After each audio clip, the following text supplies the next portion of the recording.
2024 के लोकसभा चुनाव के लिए करनाल सीट पर एक ऐसा शख्स भी दावा कर रहा है जिसने 2019 के चुनाव में हार के मामले में नेशनल रिकॉर्ड बनाने का काम किया था और सिल्वर मेडल हासिल किया था। हम बात कर रहे हैं कुलदीप शर्मा की। कुलदीप शर्मा 2019 के लोकसभा चुनाव में करनाल सीट पर 6,56,142 वोटों से हार का शिकार हुए थे और वो हार के अंतर के मामले में पूरे देश में नंबर 2 पर रहकर सिल्वर मेडल ले आए थे। लेकिन इस शर्मनाक हार के बावजूद कुलदीप शर्मा 2024 के चुनाव के लिए फिर से करनाल सीट पर दावा ठोक रहे हैं। करनाल संसदीय क्षेत्र में रावण के नाम से भी जाने जाते कुलदीप शर्मा 2024 के चुनाव में खुद की बजाय अपने बेटे चाणक्य पंडित को आगे कर चुके हैं। अब चाणक्य पंडित भी संडे पॉलिटिक्स के जरिए अपने पिता से जुड़े हुए लोगों के पास जाकर 2024 के चुनाव की तैयारी में जुट गए हैं। कुलदीप शर्मा इस समय पूर्व सीएम भूपेंद्र हुड्डा के खासम खास हैं और वो ब्राह्मण पॉलिटिक्स के भूपेंद्र हुड्डा के सबसे बड़े फेस भी हैं। कुलदीप शर्मा के लिए भूपेंद्र हुड्डा ने सारी चीज़ें माफ़ कर रखी हैं। 2004 के चुनाव में कांग्रेस से बगावत करके कुलदीप शर्मा ने लोकसभा का चुनाव करनाल से लड़ा था और 25,000 वोट लेकर एक नायाब रिकॉर्ड कायम किया था। लेकिन भूपेंद्र सिंह हुड्डा ने 2005 में सीएम बनने के बाद 2006 में कुलदीप शर्मा पर विशेष कृपा करने का काम किया और 6 साल के निष्कासन के बावजूद उन्हें पार्टी में एंट्री दिलवाकर उन्हें कार्यकारी अध्यक्ष बनवा दिया। उसके बाद 2009 के चुनाव में भूपेंद्र हुड्डा ने कुलदीप शर्मा पर और भी स्पेशल कृपा करने का काम किया और अपने गढ़ गन्नौर से विधायक बनाकर स्पीकर भी बनवा दिया। यानी कुलदीप शर्मा भूपेंद्र हुड्डा के एक ऐसे सिपहसालार हैं जिनकी कहीं भूपेंद्र हुड्डा कभी भी टाल नहीं सकते हैं। यही वजह है कि कुलदीप शर्मा 2024 के चुनाव के लिए भी करनाल सीट पर अपना पुख्ता दावा ठोक रहे हैं। पार्टी ने अभी किसी तरह की घोषणा नहीं की है, लेकिन इसके बावजूद अगर कुलदीप शर्मा ने अपने बेटे चाणक्य पंडित को करनाल सीट पर आगे कर दिया है तो उनके भरोसे की वजह है पूर्व सीएम भूपेंद्र हुड्डा। कुलदीप शर्मा को यह बखूबी पता है कि वो भूपेंद्र हुड्डा के बलबूते पर करनाल सीट से 2024 में अपने बेटे को चुनाव लड़वाने में सफल रहेंगे। यानी कांग्रेस की पॉलिटिक्स में हार मायने नहीं रखती है, बल्कि एक नेता के साथ कृपा दृष्टि, नेता का आशीर्वाद ही मायने रखता है। आपको ये भी बता दें कि कुलदीप शर्मा का परिवार पिछले 4 लोकसभा के चुनाव हार चुके हैं। उनके पिता पंडित चिरंजीवी लाल के अलावा वो खुद भी 2 चुनाव हार चुके हैं। उनका करनाल में कोई जनाधार नहीं है। वो पॉलिटिक्स इस समय गन्नौर यानी सोनीपत जिले की कर रहे हैं, लेकिन अपने परिवार की सीट को खानदानी सीट मानकर वो करनाल सीट पर लगातार दावा ठोकते रहे। यानी सेवा और मेवा के मामले में भूपेंद्र हुड्डा की मेहरबानी से वो 2024 में भी करनाल सीट पर दावा ठोकने जा रहे हैं। कुलदीप शर्मा की तरह उनके बेटे चाणक्य पंडित भी ना तो करनाल में रहते हैं, ना करनाल के लोगों से वास्ता रखते हैं। वो चंडीगढ़ से संडे को करनाल में आते हैं और पॉलिटिकल जर्नी करके वापस चले जाते हैं। कुलदीप शर्मा को पूरा विश्वास है कि 2024 में वो अपने बेटे चाणक्य पंडित को करनाल सीट से टिकट दिलवाने में सफल रहेंगे। कुलदीप शर्मा हार के मामले में नेशनल रिकॉर्ड बना चुके हैं, लेकिन उनका विश्वास इतनी बड़ी हार के बावजूद अभी तक डिगा नहीं है और यही वजह है कि 2024 के चुनाव के लिए वो अपने बेटे को तैयारी की हरी झंडी दिखा चुके हैं। आखिर इस खास कॉन्फिडेंस का राज क्या है? वो राज है, वो शख्सियत है भूपेंद्र हुड्डा।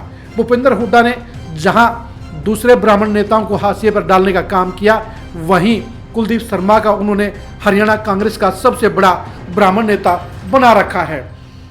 कुलदीप शर्मा भी भूपेंद्र हुड्डा की तारीफों के पुल बांधने का काम बखूबी करते हैं। चुनावी सभाएं हों चाहे दूसरी सियासी रैलियां हों, कुलदीप शर्मा भूपेंद्र हुड्डा के गुणगान बखूबी करते हैं और यही वजह है कि भूपेंद्र हुड्डा का उनको खुला और भरपूर आशीर्वाद मिलता रहता है। हरियाणा कांग्रेस में ऐसा कोई दूसरा नेता नहीं है जितना भूपेंद्र हुड्डा ने कुलदीप शर्मा को आशीर्वाद देने का काम किया है।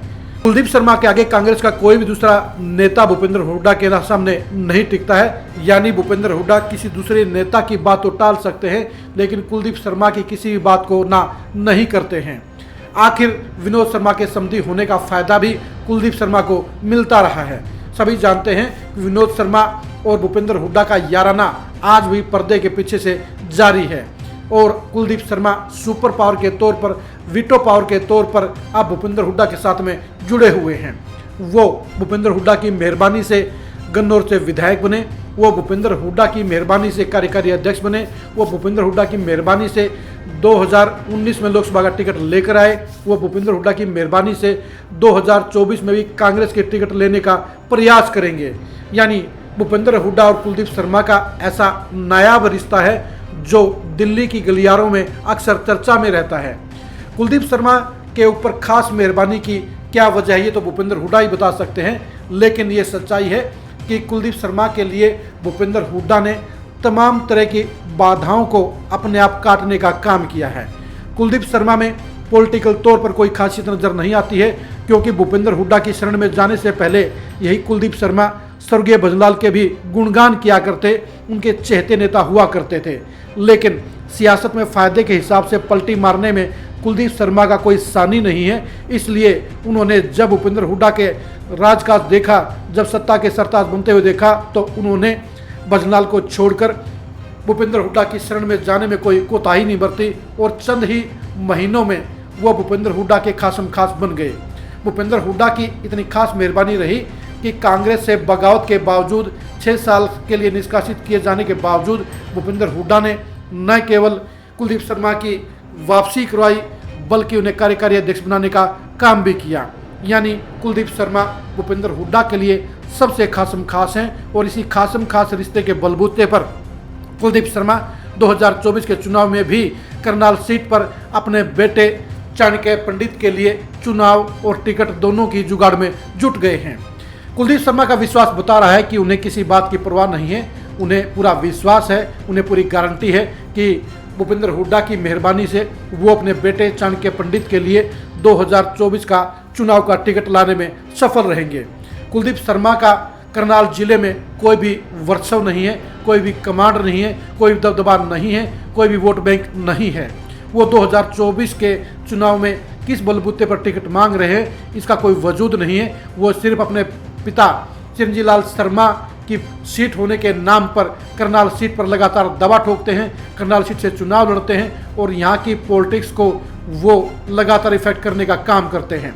कुलदीप शर्मा के कारण ही करनाल जिले में कांग्रेस का बंटाधार हो गया है और भूपेंद्र हुड्डा भी अभी हाल ही में हुए युवा कांग्रेस के चुनाव में सिर्फ कुलदीप शर्मा के कारण ही करनाल जिले में मात खा गए। लेकिन इसके बावजूद भूपेंद्र हुड्डा को इस बात का कोई गिला शिकवा नहीं है कि करनाल जिले में कुलदीप शर्मा ने कांग्रेस को बर्बाद कर दिया है। भूपेंद्र हुड्डा का कुलदीप शर्मा के साथ वो भरोसे का रिश्ता आज भी कायम है और वो कुलदीप शर्मा को अपने सबसे नज़दीक नेताओं में काउंट करते हैं। यही वजह है कि 2024 के चुनाव में भी कुलदीप शर्मा अपने बेटे चाणक्य पंडित के लिए टिकट लाने के लिए पूरी तरह से आश्वस्त हैं।